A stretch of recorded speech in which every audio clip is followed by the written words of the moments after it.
여러분 반갑습니다. 정박사입니다. 다들 오늘 시장 대응 잘 하셨습니까? 시장이 오랜만에 코스닥이 코스피보다 훨씬 좋은 상태로 또 이렇게 마감하는 날도 펼쳐지는 것 같습니다.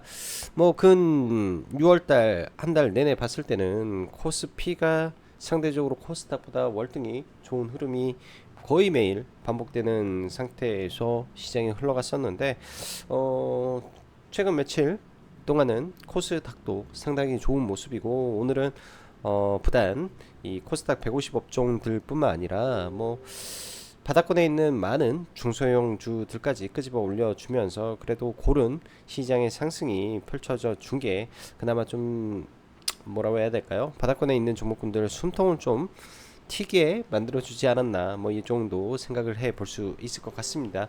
코스피보다는 코스닥이 미국의 이 채권금리 하락에 대한 부분의 수혜를 훨씬 많이 받는 느낌도 많이 들고 그로 인해서 최근 채권금리가 이 고용지표 둔화로 인한 하락이 코스닥에 좀 더 상승의 명분을 가져다 주면서 더 큰 상승을 하지 않았을까라는 생각을 합니다. 일단 코스닥 지수 최근 너무나 코스피 대비해서 부진한 상태이기 때문에 나름의 키 맞추기가 진행될 수도 있는 것 같고요. 대신 이 코스닥 지수와 우리가 코스닥 레버리지를 보게 되면 또 이 차이가 너무 극명하게 갈려버리는데 사실 코스닥은 지난번에 6월 달에 지난 4, 5월 달에 고점을 넘기는 흐름도 보여줬지만 코스닥 지수는 아직까지 그 위치까지는 올라와 있는 상태는 아닌데 잠시 차트를 보면 코스닥 지수는 지난 이 박스권에서 이 위를 올라오는 흐름은 아니었는데 지금은 그때와는 또 다른 양상을 좀 보이고 있습니다. 이 당시에는 HLB가 강한 흐름을 보였던 코스닥 시장이었고 이 당시에서는 HLB가 꺾이지 않은 상태에서 2차 전지가 시장을 박살내면서 HLB도 나름 역할은 했겠지만은 2차 전지가 시장을 박살내면서 코스닥 레버리지가 떨어진 거고 지금 구간에서는 2차 전지가 좀 올라오고 HLB 등등등 종목군들까지 올라오면서 지금 올라와 줬기 때문에 코스닥 레버리지가 코스닥보다 좋은 흐름을 좀 보이는 것 같습니다. 일단 모르겠어요. 저는 이 구간을 넘기고 가줄지 아닐지는 사실은 시장 수급하고 시장을 이끌어갈 종목군들에 의해서 움직이는 거기 때문에 지수를 예측하기에는 사실은 무리가 있다. 라는 생각을 좀 하고 보고 있습니다. 대신에 시장의 수급과 유동성이 강하게 유지만 된다면은 종목군들 움직임에는 크게 무리 없는 시장이 될 수도 있겠다라는 한 가지 희망을 가지고 시장을 봐야 될 것 같고요. 시장은 여전히 결국은 미국이 빠지냐 올라가냐에 따라서 국내 증시는 크게 좌지우지 되기 때문에 지금 같은 상황에서는 미국이 크게 빠지고 그런 흐름이 없다 보니까 지수적으로 보다도 종목과 섹터에 집중하는 전략을 세워서 시장을 바라보는 게 저는 좋겠다 그런 관점으로 시장을 바라보겠습니다. 자, 그럼 바로 시작해 보도록 하고요. 이벤트 관련해서 오늘 쪽지 보내주신 거는 다음에 또 7월 말이나 다음 달에 이벤트 진행할 예정이니 지금부터는 정상적인 금액으로 가입 진행하고 있다 보시면 될 것 같고요. 자, 코스닥 코스피 키 맞추기 일단 저는 지켜보는 관점이고요. 미국의 금리 인하 기대감과 수혜 섹터는 과거에는 그렇죠. 제약바이오, 인프라, 스트럭처, 친환경, 그다음에 전기차. 전기차 같은 경우에는 이 할부라는 게 들어가기 때문에 이 할부에 대한 개념에서 2차 전지 관련된 전기차 부분도 있고 자동차 부분도 있고 또 친환경 인프라 프로젝트의 경우에는 장기간 이 자금이 많이 소요되다 보니까 그런 부분에서의 수혜 그다음에 제약바이오는 워낙 자금 조달에 대한 부분으로 수혜 여부를 시장에서 따지는데 사실은요 제가 볼 때는 이 금리 인하와 이런 거는 별로 차이 상관없다라고 봅니다. 왠지 아세요? 제약바이오 종목이 100 몇 개가 돼요. 코스닥에 상장되고 코스피까지 포함하면 전체 한 140, 150개가 훨씬 넘는데 그 안에서 움직이는 건 딱 10종목인데 무슨 이게 이 금리나 뭔 상관인가 그런 생각을 저는 좀 많이 합니다. 그냥 프레임을 끼워 놓은 것 같고 그냥 핵심적으로 뭐 때문에 움직이는지 예? 이유가 뭔지, 그럼 모멘텀이 뭔지, 이거에 더 포커스를 맞추는 게 저는 중요하다, 그런 생각을 해 봅니다. 2분기 실적 기대감은 저는 화장품에 좀 있고, 전력 디바이스는 2분기에는 역성장 가능성이 좀 있다라는 말씀 드렸는데요. 뭐 각각 따로 움직이는데, 오늘 전력 움직인 거는 일단은 내일 뭐 정부에서 뭐 발표하는 이 부분들이 약간의 영향을 좀 미쳤겠지라는 생각이 좀 들고, 또한 삼성전자, 평택 뭐 이쪽 향에 대한 정부에서 예타 통과를 진행하는 게 오늘 발표가 됐었는데, 이게 이제 발표할 것이다 할 것이다 했던 게 오늘 발표가 나오면서 이런 종목군들에게 다시 한번 수급이 가지 않았나 생각이 듭니다. 우리가 집중해야 될 거는, 저는 화장품 내에서도 실적을 동반한 종목군들을 계속 지켜봐야 될 것 같고, 또한 글로벌적으로는 굉장히 중요한 일정이 8월 8일 날 있습니다. 바로 테슬라의 로보택시 이 부분이겠죠. 사실 어, 본격적인 자율주행의 스타트가 다가올 수 있는 부분이기 때문에 좀 집중해서 볼 필요가 있고, 또한 테슬라의 실적 발표를 통해서 ESS 부분의 성장률이 시장에 나올 겁니다. 우리나라 2차 전지 이 셀 기업들이 지금 지난번에 유럽에서 인터배터리 할 때도 사실 제가 그런 말씀 많이 들었어요. 선진 시스템을 그때 잡기도 했겠지만은 유럽 인터배터리에서 다른 거 다 빼고 ESS 제품만 지금 광고하고 있는데, 이게 뭐 어떻게 된 거냐, 이쪽을 봐야 된다. 테슬라도 머스크가 나와서 ESS 성장률이 올해 150에서 200%할 건데 내년에는 더 좋을 것이다 라고 말을 하더라 라는 내용들, 이런 부분들에서 ESS는 계속 체크를 해야 되고요. 자율주행 관련해서 중소형주 단에 라이콤을 놓쳤다면, 뭐 라이콤보다는 뭐 좀 떨어질 수는 있겠지만은 그래도 봐야 된다 라는 거고요.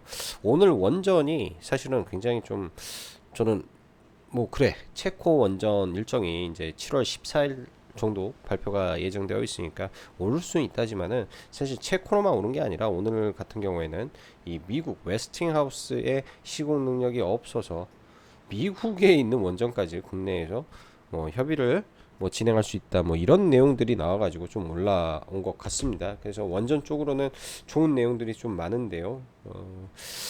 원전 쪽도 마찬가지예요. 오늘도 저도 장 끝나고 원전 종목 다 둘러보면서 느낀 생각은, 엄청나게 많이 빠진 우리기술 하나 20% 올렸지, 우진엔텍 한 5% 올렸지, 그리고 대장인 두산 에너빌리티 오늘 빡세게 12%대까지 올렸다가 좀 밀렸지. 그 외 원전 관련된 종목군들 실적 안 나오지, 계속 안 나올 거지, 앞으로도 어렵지.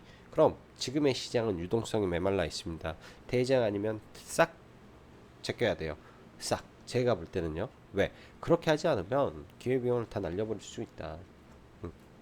그냥 원전이면 그냥 대장인 두산 에너빌리티 보면 되는 거고, 방산이면 뭐 핵심적으로 뭐 하나에어로, 뭐 현대 로템, LIG 넥스원 보면 되는 거고, 조선이면 삼성, 중공업, HD 현대, 중공업, 현대, HD 한국조선해양, 그다음에 중소형 주면 세진중공업, 뭐 이렇게 딱 찍어가지고 이들만 보면 되는 시장이라고 판단이 됩니다. 그만큼 개인들의 유동성이 많이 약화된 시장이고요. 펀드 자금들이 시장에 들어오지 못하고 있는 상황이기 때문에 여전한 유동성의 부족은 시장이 가지고 있다라고 볼 수 있고요. 최근 상거래일 동안 코스닥의 거래 대금이 거의 10조 육박했었는데, 그 10조 육박의 내면에는 HLB 그룹주가 매일같이 1조 5조를 해줬습니다. 오늘 HLB가 조금 못 올라가니까 또 거래 대금이 8조대까지 또 떨어지는데요. 이 와중에 이 가운데도 HLB가 그룹주가 여전히 이 중에서도 거래대금 7천억을 썼기 때문에 HLB 쪽에서 거래대금이 줄어들고 하면 다시금 코스닥의 거래대금이 좀 줄 수가 있다라는 거는 지금 맞는 것 같아요. 거래대금 팍팍 늘어나지는 않고 있습니다. 그래서 핵심 종목군들이 있을 때는 거래대금 좀 늘어나다가 없을 때는 거래대금 팍 주는 이런 모습도 우리가 계속 체크하고 유의해야 된다. 지수가 올라간다고 해서 계속 쭉 뻗어나갈 수 있는 시장은 유동성이 부족하기 때문에 조금 어렵지 않을까라는 생각을 좀 해봅니다. 자, 지난주 미증시는 고용 둔화로 인한 9월 금리 인하 가능성이 70%대까지 올라가면서 이러한 기조에 상승했고, 그런데 사실 속을 보면 빅테크 중심의 나스닥과 S&P 500만 상승하고 제약의 일라일리, 노브노 등 핵심 시총 상위가 지수만 끌고 가고 있는 흐름이라 그들만의 리그가 펼쳐지는 미국 증시라고 저는 지금을 해석하고 싶습니다. 국내 증시의 경우 금일 삼성과 SK 하이닉스 쉬어가고 있는 부분에 밸류업 쪽도 같이 쉬면서 코스피는 강보합인데요. 반면 코스닥은 오늘 1% 넘는 상승을 보였고 122평까지 강하게 올라와 주었습니다. 지수는 박스권을 뚫지 못했지만 코스닥 150은 아까도 말씀드렸지만 박스권 돌파했다. 즉 시총 상위주들의 최근 강세가 두드러졌다라는 방증이고, 결국 최근 상승은 HLB를 필두로 한 제약바이오 그리고 에코프로 그룹주의 반등이 코스닥을 들어올렸고, 오늘에서야 겨우 중소형주들이 일부 올라오는 모습을 보이고 있는 장이라고 보여집니다. 여기에서 수급이 조금 더 시장에 들어온다면 많은 중소형주들의 낙수 효과가 있을 것 같은데, 아직까지 수급의 개선이 없기 때문에 그냥 시장 중심 섹터 중심 종목에 집중하는 전략이 가장 유효해 보이는 전략이고요. 미국의 금리 인하의 시기가 움직이고 있는데, 금리 인하의 수혜는 통상 제약바이오, 자동차, 인프라, 친환경 등등 혜택을 받죠. 과거 같으면 2차전지도 친환경도 아주 강하게 움직일 텐데, 트럼프의 노이즈로 인해 이쪽은 여전히 악재를 반영하고 있고, 제약바이오는 사실 금리 인하 수혜라고 하지만 저는 그것보다는 그냥 종목군들 본연의 이유로 올랐을 뿐이다. 100개가 넘는 제약바이오 중에 잘 나가는 것 딱 10개, 조금 더 나가면 한 15개 내외가 전부라고 말할 수 있는 시장이다. 이유가 있어야 되고 명분이 명확해야 되며, 그렇기 때문에 금리 인하가 어쩌고 저쩌고가 아니라 근거가 있냐 없냐가 더 중요하다라고 종목을 봐야 되겠습니다. 왜 제가 지금 이 시점에서 이런 말을 하냐면요, 제약바이오가 단기적으로 많이 올랐다라고 생각하기 때문에 여기에서 조금 더 추가적으로 올라갈 수는 있겠지만은 위로 막 비중을 막 실어서 올라갈 때는 아니라는 말을 저는 해드리고 싶은 거죠. 예, 바닥권에서 비중을 팍팍 늘리지는 못했는데, 예? 위에서 비중은 팍팍 늘려간다. 그러다가 예기치 못하게 하락이 크게 나오면 그때는 이 물을 타도 이게 회복이 잘 안 돼요. 그래서 바닥권에서는 비중을 팍팍 늘리지만 위에서는 돌파 매매하는 사람들이 시장을 뚫으면서 비중을 늘리고 차익 실현을 바로 해버리기 때문에, 이런 점들을 잘 생각을 해봐야 된다라고 생각을 합니다. 이런 부분들을. 자, 그래서 이런 말을 조금 더 강조를 했던 거고요. 제약바이오 섹터는 일단 조정 시 매수 관점에서 위에서 말했던 바와 같이 근거가 있는 종목에서 조정을 기다립니다. 알테오젠, 리가캠, ABL바이오 이 전부 다 올해 라이센스 아웃을 대기하고 있는 회사고요. 펩트론 가능성도 있고, 삼천당 제약은 미국의 계약이 터지냐 안 터지냐인데 제가 봤을 때는 좀 높고, D&D 파머텍은 오늘 조정을 좀 기다렸으나 떨어지지 않았다. 내일 조정이 오지 않고 올라가게 되면 얘는 포기할 것이다. 바이넥스는 오늘 이제 지난주 금요일날 말씀드린 대로 2만원 라운드 피겨를 뚫으려고 하는 시도를 할 것이다. 시가가 떴다가 밀리면은 돌파 매매로 보자. 이런 관점대로 오늘 매매를 좀 했고요. 자, 2차전지 ESS 자율주행, 오늘 LG엔솔의 잠정 실적이 나왔습니다. 아주 박살나고 있음을 확인했는데요. 다음 분기부터는 올라갈지 아직도 미지수라, 그러나 바닥 구간은 어느 정도 확인이 되고 있지 않나 정도. 왜? 실적이 안 나왔으면 뭐 급락을 하든지 뭐 해야 되는데 멈추잖아요. 하락이 멈춘다. 더 이상 이 실적에 크게 연연하는 구간이 아닌 것 같다라는 걸 약간 확인을 했고요. 여전히 우리가 봐야 될 거는 내러티브 향 2차전지가 좀 좋습니다. 그래서 전구체 종목군들 떨어지는 거 계속 기다려보고, 에코앤드림이라든지 이런 거는 이따가 차트를 보면서 이야기해보면 좋을 것 같습니다. 테슬라의 7월 18일 실적 발표를 앞두고, 테슬라의 8월 8일 이 로보택시 출시를 앞두고, 당연히 이제부터는 일정으로는 자율주행이요, 실적은 ESS라고 말할 수 있는데요.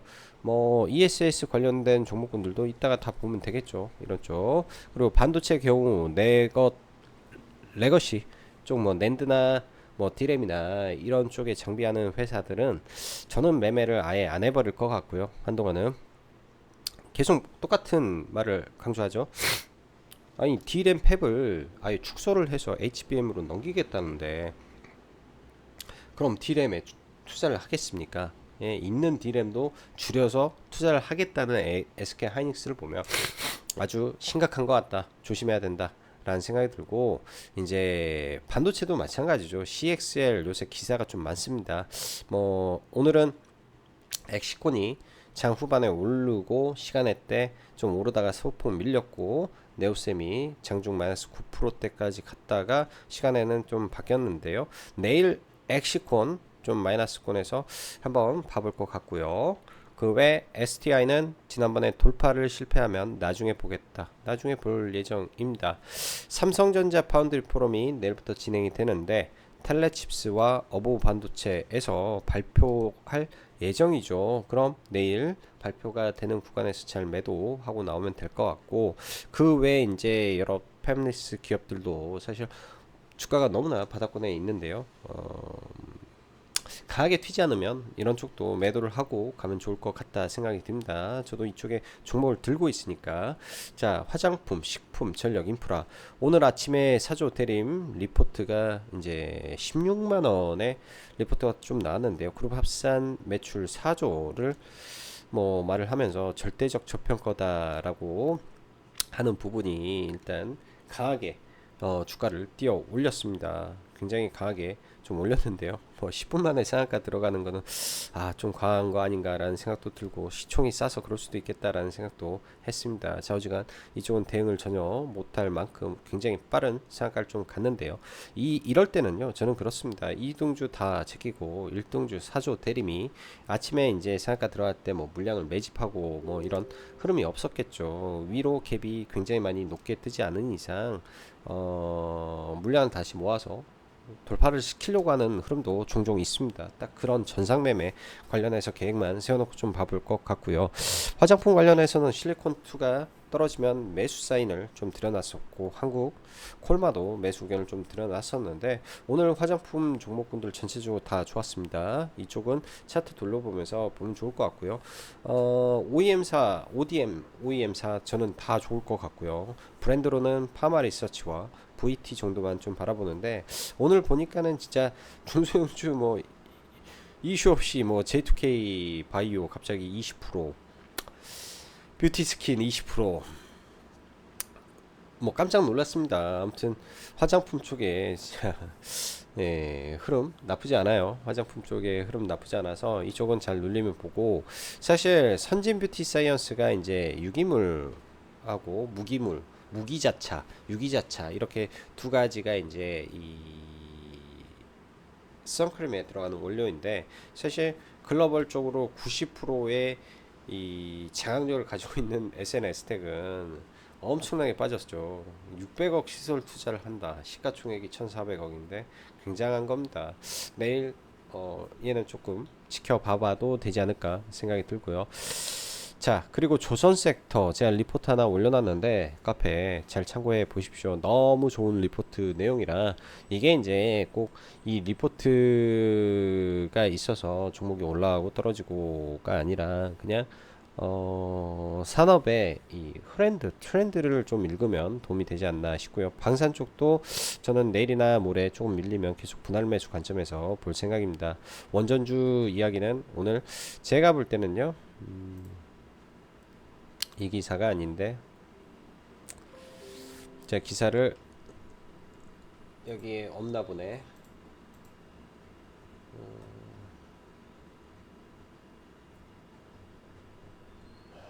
다른 데 있나 보다 기사가.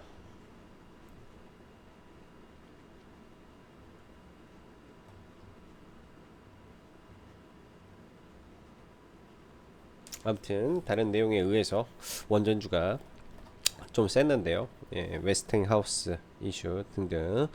자, 뭐 시간 외에는 뭐 특별한 종목군들을 얻고 뭐 JMB 최근에 강했던 친구, 유니테크노 등등등등 ESS 종목군들은 좀 올라온 거.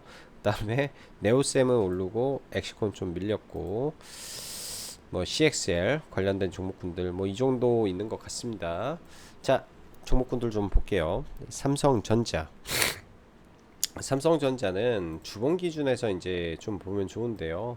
주봉상 항상 이런 대형주는요, 이 갭을 만드는 구간들이 있습니다. 강력한 저항권 구간들이 있는 거죠. 이때의 종가 라인 보면은 88,800원 종가 라인이 있기 때문에 그 다음 주에 올랐던 그런 자리가 사실은 강한 저항이 될 수밖에 없는 자리입니다. 사실 오늘 저는 아침에 이제 삼성전자의 선물 매도를 좀 걸어놓고 비중을 굉장히 크게 실어서 매매를 좀 했었는데요. 여기 올라가는 딱 이 지점에다가 88 뭐 이 근처에다가 해서 삼성전자 이제 짧게 선물로 매매를 좀 하고 뭐 이 구간에서 만약에 오버슈팅 하면은 위로는 돌파로 절대 안 볼 것 같아요.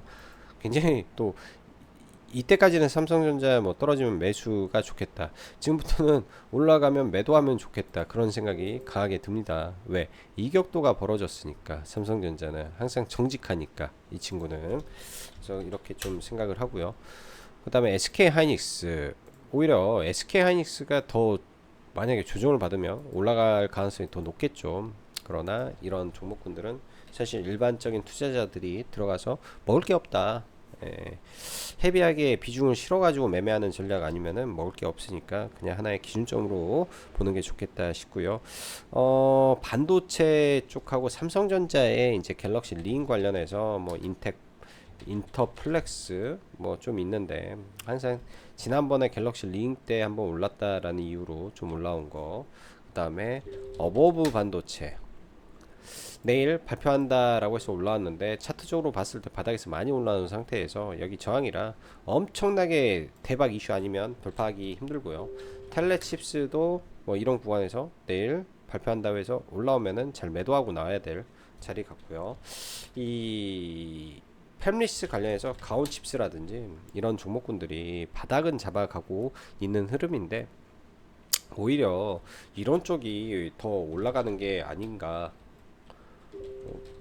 오픈 엣지 테크놀로지라든지 이런 쪽이 사실은 더 올라가야 되는 게 아닌가라는 생각은 저는 좀 하고 있습니다. 특히 오픈 엣지 테크놀로지 같은 경우에는 CXL 이 쪽으로 연동이 되어 있기 때문에 CXL 쪽으로 연동이 되어 있기 때문에 그런 관점에서 좀 봤고요. 근데 이제 워낙 역배열의 저항이 많다 보니까 뭐 길게 보기에는 좀 어려운 것 같습니다. 아무튼 거래가 터지고 올라가게 되면 매도로 대응을 하는 게 좀 맞겠다 생각이 듭니다. 자, 오늘 보면 식품 쪽이 매우 강했는데요. 사조 대림이 굉장히 빠르게 상한가에 들어갔어요. 아침에 봉 3개 오 하니까 상한가에 좀 들어왔습니다. 너무 빨랐고요. 너무 빨랐고 뭐 이게 이제 물량을 매집하고 뭐 이렇게 상한가 간 게 아니에요. 이거는 그냥 우격 다짐으로 좀 올라왔는데 뭐 흔히 말하는 라운드 피겨 10만원 라운드 피겨 한번 찍고 다시 떨어져 버릴 수도 있고 만약에 이제 약상한가 출발하게 되면 매집의 구간이 없기 때문에 순간적으로 이런 구간까지 확 밀렸다 갈 수도 저는 있을 거라고 좀 봅니다. 그래서 위로는 안 볼 것 같고 장중에 이제 쑥 밀리면은 이렇게 올라가는 흐름에 약상 매매를 좀 대응해 보면 어떨까라는 생각을 좀 하고 있고요. 뭐 이로 인해서 뭐 CJ 시푸드라든지 뭐 우양이라든지 좀 올라왔는데 각각 다 저항권에 다 걸려버리죠. 그래서 그냥 사조 대립만 강했을 뿐이다. 이렇게 봐야 되는 것 같습니다. 그리고 실리콘2가 이제 화장품 사실 제가 좋아하는 엔벨로프 구간과 의미 있는 이평선들이 맞는 자리이기 때문에 시가 이하 쪽에서는 공략을 하면 참 좋은 자리였어요. 근데 어제 시간 외 만큼만 빠졌다가 시가에서 살짝만 빠지고 바로 4만원 이하권을 보고 있는데 바로 좀 올라가서 좀 아쉽고 단기적인 기술적 반등을 하면 다시 밀릴 수도 있죠. 그래서 얘는 단기 반등이 끝났다 라고 봐야 되고 뭐 파마 리서치 참 좋은 종목이에요. 얘도 60일선에서 일단 반등하는 흐름을 보여주고 있고요. 삼각수렴 끝에 올라왔고요. 얘도 잘 지켜봐야 되고 그 다음에 한국콜마가 사실 아침에 올랐다가 또 밀리는데요. 이거는 저는 그렇게 보는 게 좋겠어. 7월달에 아마존 이 프라임이라고 해야 되나? 아마존 뭐가 있어요? 아마존 프라임 데이 화장품 아마존 프라임 데이가 있는데 한국콜마 쪽은 아마존하고 이슈가 좀 붙어 있으니까 좋을 수도 있겠다. 내려오면 빠지면 좌우지간 매수다. 빠지면 좌우지간 매수다 생각이 들고요. 펌텍 코리아가 종가상으로 좀 기대감을 좀 만들어 준 것 같습니다. 5,800억짜리의 용기 회사인데요.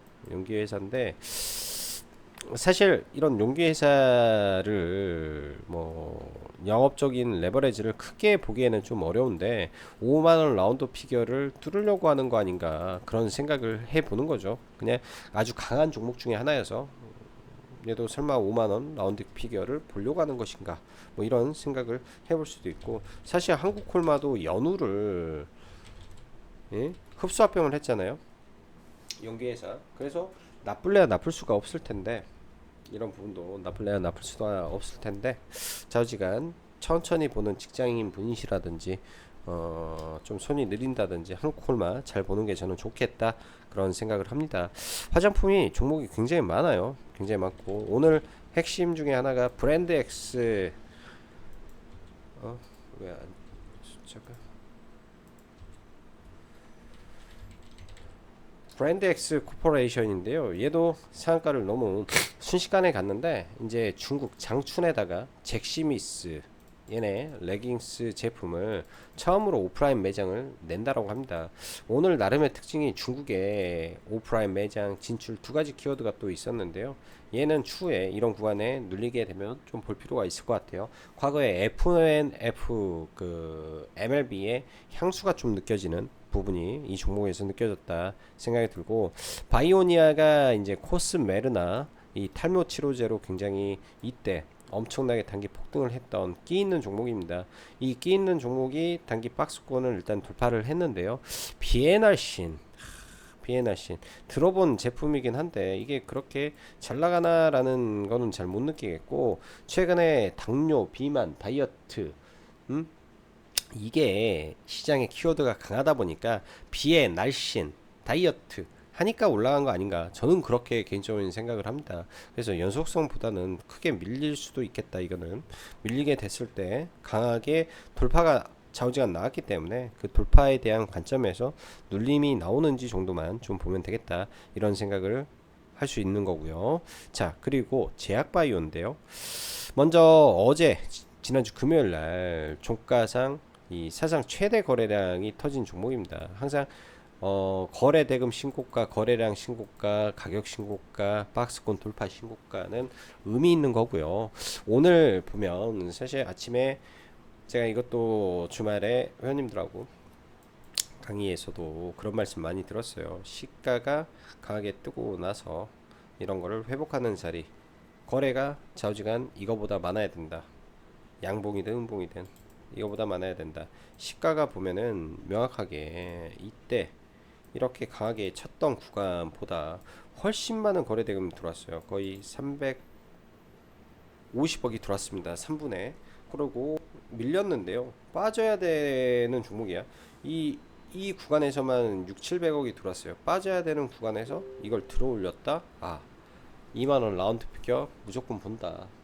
무조건 본다. 뭐 이런 생각이죠. 저도 사실은 2만원까지는 보지는 못했습니다. 중간에 여기 거의 이제 2만원 근처까지 버텼다가 이제 갔는데 2만원 근처에서 다 팔았고요.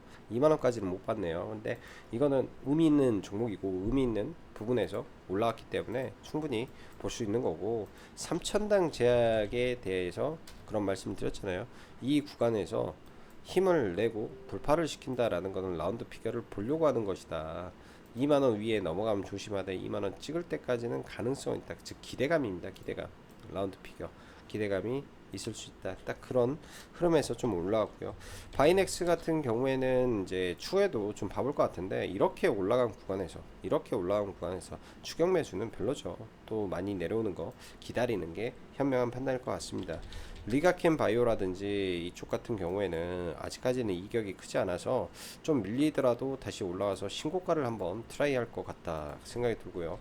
ABL 바이오도 단기간에 많이 올랐지만은 다른 종목 대비해서 이렇게 뭐 올해 많이 올라간 건 없는데, 올해 이제 라이센스 아웃을 올해 말이나 내년 초에 하는 것을 확정한다, 확정적으로 본다, 대표이사가 그렇게 말을 해놨기 때문에 만약에 밀리더라도 제가 볼 때는 이런 구간에서 아래 꼬리 잡고 올라올 가능성이 매우 높죠. 매우 높다라고 보는 게 맞을 것 같습니다. 그리고 D&D 파마텍은 종가를 좀 채워서 마감을 해버렸는데요. 이게 이제 내일 모레 일정이 좀 있어서 그런데요. 제가 알기로는 이거 4만 얼마에 이 그 물량이 좀 있어요. 그 뭐라고 하지? 그 VC 물량이 좀 있습니다. 싸게 들어온 물량은 이때 있어서 위로 올라가면 절대 추격 매수하지 말고, 만약에 밀린다면 한 번 정도 봐볼 수 있겠다, 이렇게 좀 보여주고. 그리고 유한양의 오스코텍은 지금 구간에서는 신규 자리가 아닙니다. 자, 그리고 오늘 2차 전지에서 에코프로가 좀 많이 올라왔는데요. 일단 에코프로의 단기적으로 가장 중요한 자리는 이때 이 정지 먹고 액면 분할을 했던 이때의 시가와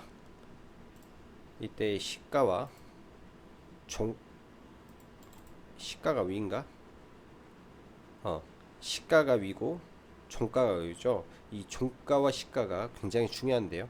이 종목이 올라가기 위해서는 여기가 해결이 돼야 돼요. 이 자리가 해결이 돼야 돼.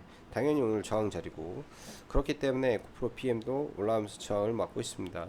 올라가더라도 60일 이평선 저항이라 이건 여러 번 해소를 해줘야 갈 수 있는 부분이고요.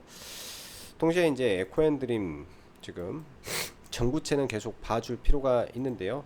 이런 구간에서 예를 들어서 지금은 뭐 바닥을 잡는 건지 아닌지 모르겠지만은, 이걸 좀 긴 안목으로 본다면은 올해 이렇게도 저는 내려올 수 있다라고 봐요. 그래서 최대한 신규는 싸게 잡아야 된다.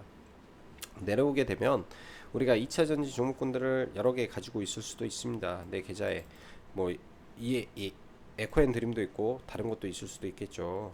그럼 모든 종목을 다 끌고 가는 게 아니라 에코앤드림이 다른 애들보다 좀 더 좋을 수 있다라는 관점으로 다른 애 잘라가지고 엿다가 붙여버리는 것도 하나의 방법일 거라고, 지금은 최선의 방법은 이걸 수도 있겠다라는 생각을 해보고요. 자, 대주전자 재료도 조정을 좀 깊게 받으면 좀 볼 필요 있고, PNT도 사실 오늘 좀 볼까 하다가 지금 안 봤는데요. PNT도 이런 구간 언저리가 내려온다면 해볼 수도 있는 거예요. PNT도. 왜냐면 이게 최근에 시장이 어떤 시장이냐면요, 뭐 속된 말로 지랄맞게 빠져요. 종목이 우리 기술 이거 어떻게 버틸 거야, 이렇게 빠지는 거 어떻게 버팁니까? 이런 자리 의미 있는 구간에서 빠지다가 어느 날 갑자기 이슈 한 방에 20% 날려버리는, 대신 대장은 가능하다. 예를 들면 이렇게 볼게요. PNT나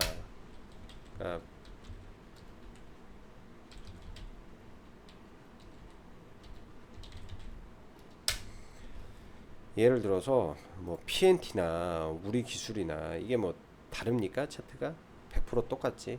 이렇게 뺐다가 이슈 하나 딱 붙여서 날려버린다. 그러면 이슈를 붙일 만한 뭐 건대기라든지 아니면 이슈가 생각지도 못한 게 나왔을 때 강하게 틀 수 있는 대장주가 어떤 건지 이거는 알고 있어야 된다라는 거죠. 이거는 예측이 불가능하니까. 두산 에너빌리티 오늘 수급 괜찮게 들어왔는데요. 앞에가 이제 1조 4천억짜리의 기준봉을 가지고 있는 자리입니다. 지금 그 물량을 좀 소화하고 있다라고 봐야 될 것 같고, 어떻게 될지 얘는 좀 궁금해.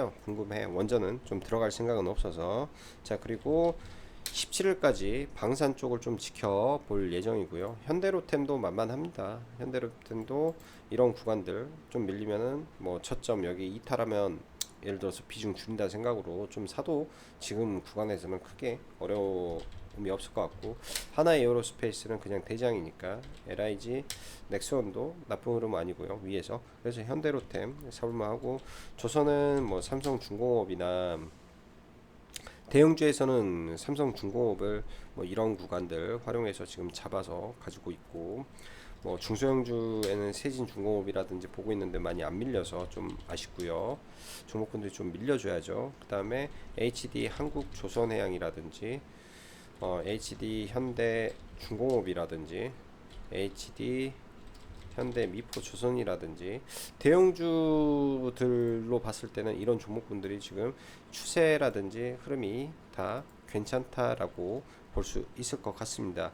자, 테슬라 모바일 어플라이언스, 그러니까 테슬라 자율주행은 이제 시장에서는 라이콤이 대장 역할을 했는데요. 어찌됐든 라이콤이 굉장히 많이 올라서 좀 부담은 되는데 이슈에는 잘 빠릇빠릇하게 튑니다. 4,000원 이하권 오면 뭐 좀 봐볼 수 있고, 모바일 어플라이언스랑 라닉스를 지금 두 개를 좀 관심 있게 좀 봤었는데요. 라닉스는 시총이 400억대고 470억이고 모바일 어플라이언스는 900억대입니다. 그래서 뭐 예를 들면 내가 1000을 베팅한다 그러면 뭐 하루에 100씩 해가지고 둘 다 거래대금 없으니까 조금씩 그 전에 밀리면 좀 사고 또 밀리면 사고 올라도 사고 뭐 이런 식의 관점에서 봐보는 전략도 있을 것 같습니다. 그래서 자율주행은 봐야 될 것 같고요. 그리고 ESS의 서진 시스템이라든지 뭐 조정이 얼마나 이쁘게 나올지 또 보면서 이 하단에 내려오면 본다. 신성 ST, 삼성 SDI에 2조 4천억 계약해 놨다. 빠지면 계속 본다.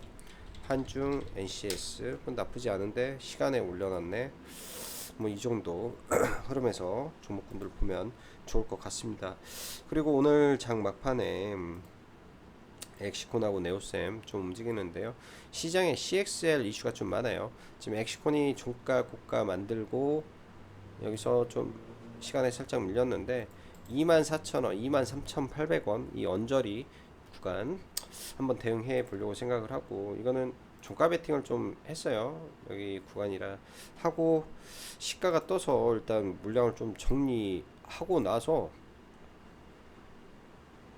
시가 빠졌다가 그 다음에 좀 뜨길래 좀 플러스권에서 일단은 좀 물량을 정리하고 종가, 그러니까 시간의 종가에서 일단은 좀 다시 담았습니다. 그래서 내일 빠지면 좀 봐볼 것 같아요. 이거 힘이 좋아서 봐봐야 될 것 같다 생각이 드네요.